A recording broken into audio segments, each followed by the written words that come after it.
ઘેર બારીઓ કોઈ સ્ત્રી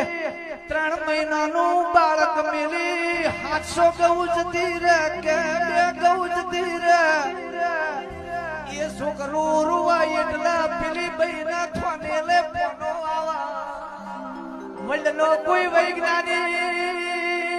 સર્ચ નહીં કર્યું પણ બહેના ખબર પડી જાય કે મારું શું આ બેઠું છે મને થોનેલે પોનો આવ્યો છે કોઈ પણ સ્ત્રીમાં જાગૃત આવી ચહેર જેવી શક્તિનો વાસ હોય છે ઘરના ઉમરે કોઈ માં હોય વહુ હોય દીકરી હોય છોકરી હોય પણ એનો ઉમરે શરમ રાખજો વેળા કવેળા આવી વાજેણો આજે પાકા ઢોલી